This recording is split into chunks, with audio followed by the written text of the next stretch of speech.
Peter Pan, Chapter 10, The Happy Home. One important result of the brush on the lagoon was that it made the Redskins their friends. Peter had saved Tiger Lily from a dreadful fate, and now there was nothing she and her braves would not do for him.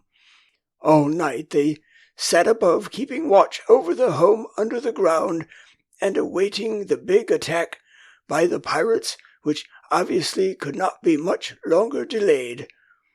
Even by day they hung about, smoking the pipe of peace and looking almost as if they wanted tidbits to eat.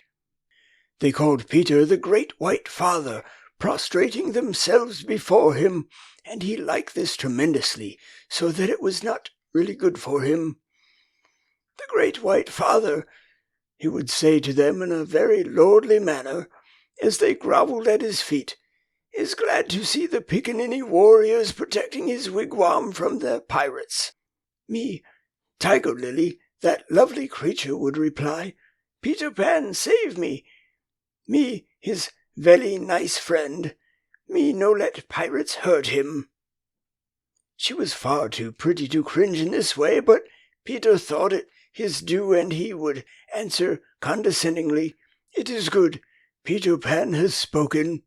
Always when he said, "Peter Pan has spoken," it meant that they must now shut up, and they accepted it humbly in that spirit.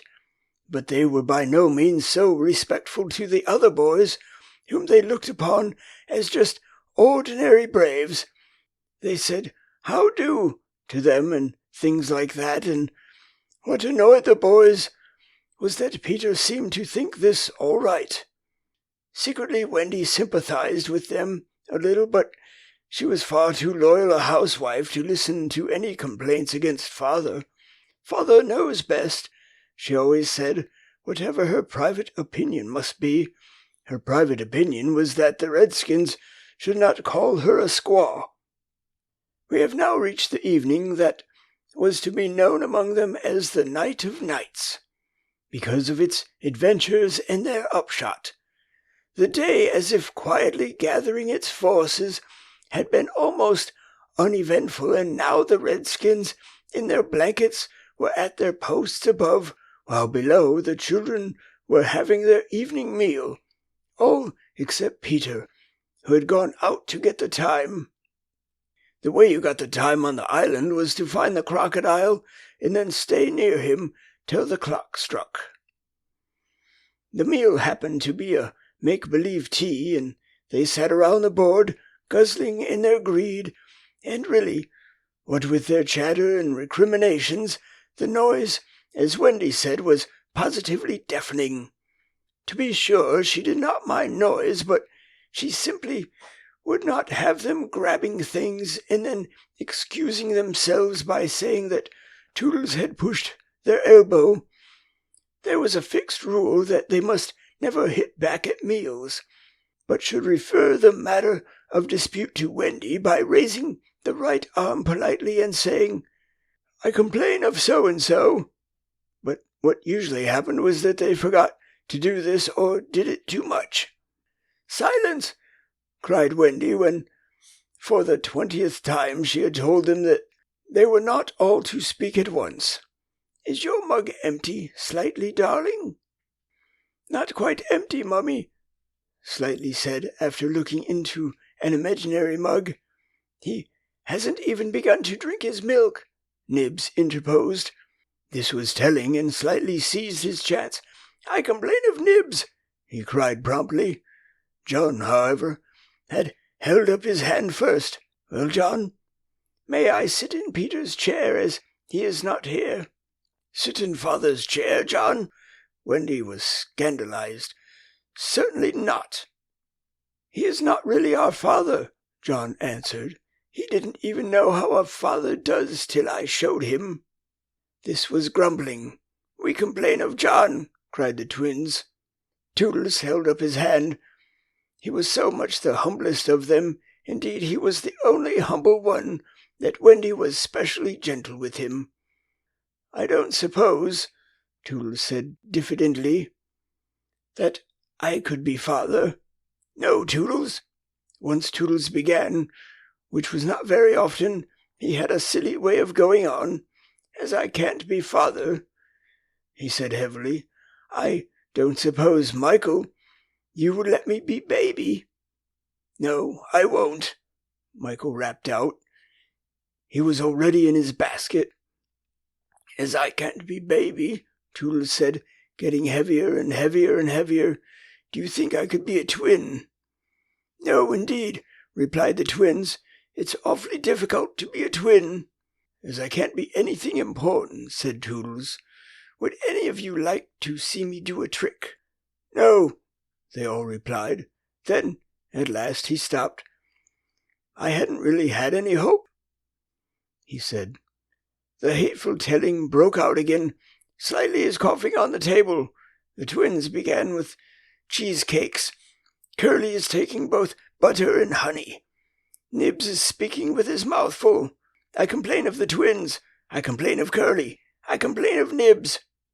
"Oh dear, cried Wendy. "I'm sure I sometimes think that spinsters are to be envied." She told them to clear away and sat down to her work-basket, a heavy load of stockings and every knee with a hole in it as usual.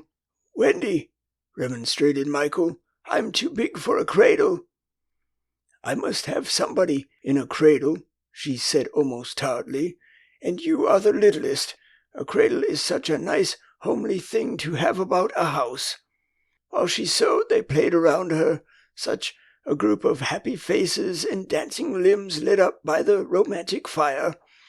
It had become a very familiar scene, this in the home under the ground, but we are looking on it for the last time. There was a step above, and Wendy, you may be sure, was the first to recognize it. "Children, I hear your father's step. He likes you to meet him at the door." Above, the redskins crouched before Peter. "Watch well, braves. I have spoken." And then, as so often before, the gay children dragged him from his tree, as so often before, but never again. He had brought nuts for the boys as well as the correct time for Wendy. "Peter, you just spoil them, you know," Wendy simpered. "Ah, old lady," said Peter, hanging up his gun. "It was me told him mothers are called old lady," Michael whimpered to Curly. "I complain of Michael," said Curly instantly. The first twin came to Peter. "Father, we want to dance." "Dance away, my little man," said Peter, who was in high good humor. "But we want you to dance." Peter was really the best dancer among them, but he pretended to be scandalized. "Me, my old bones would rattle." "And Mummy, too." "What?" cried Wendy, the mother of such an armful dance. "But on a Saturday night?" slightly insinuated. It was not really Saturday night, at least it may have been, for they had long lost count of the days, but always, if they wanted to do anything special, they said this was Saturday night. And then they did it. "Of course, it is Saturday night, Peter," Wendy said, relenting.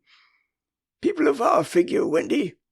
But it is only among our own progeny." "True, true." So they were told they could dance, but they must put on their nighties first. "Ah, old lady," Peter said aside to Wendy, warming himself by the fire and looking down at her as she sat turning a heel. "There is nothing more pleasant of an evening for you and me when the day's toil is over than to rest by the fire with the little ones near by." "It is sweet, Peter, isn't it?" Wendy said, frightfully gratified. "Peter, I think Curly has your nose. Michael takes after you." She went to him and put her hand on his shoulder. "Dear Peter," she said, "with such a large family, of course, I have now passed my best. But you don't want to change me, do you?" "No, Wendy." Certainly, he did not want to change, but he looked at her uncomfortably, blinking, like one not sure whether he was awake or asleep.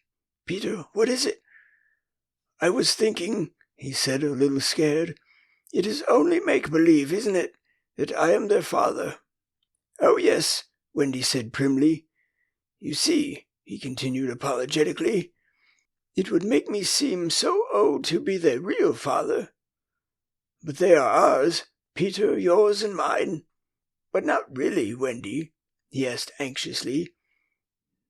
"Not if you don't wish it," she replied, and she distinctly heard his sigh of relief.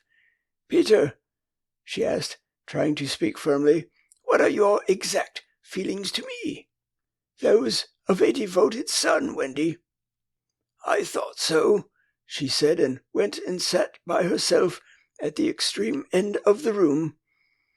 "You are so queer," he said, frankly puzzled, "and Tiger Lily is just the same. There is something she wants to be to me, but she says it is not my mother." "No, indeed, it is not," Wendy replied with frightful emphasis. "Now we know why she was prejudiced against the Redskins. Then what is it?" "It isn't for a lady to tell." "Oh, very well," Peter said, a little nettled. "Perhaps Tinker Bell will tell me." "Oh, yes, Tinker Bell will tell you," Wendy retorted scornfully. "She is an abandoned little creature." Here Tink, who was in her bedroom eavesdropping, squeaked out something impudent. "She says she glories in being abandoned," Peter interpreted. He had a sudden idea. "Perhaps Tink wants to be my mother." "You silly ass!" cried Tinker Bell in a passion. She had said it so often that Wendy needed no translation. "I almost agree with her," Wendy snapped. Fancy Wendy snapping!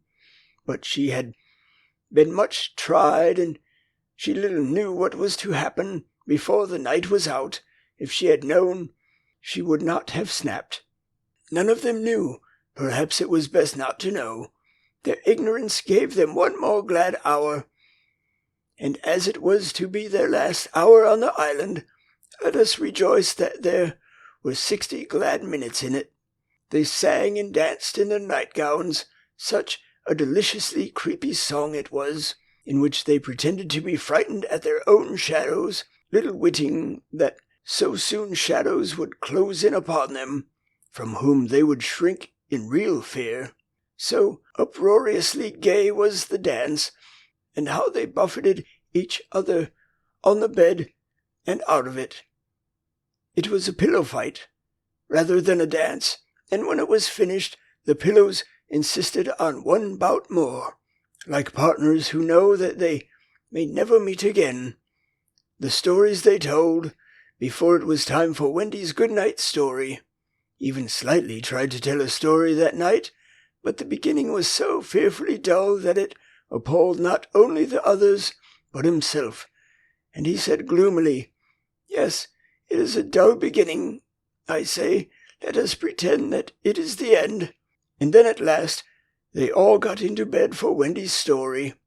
The story they loved best, the story Peter hated.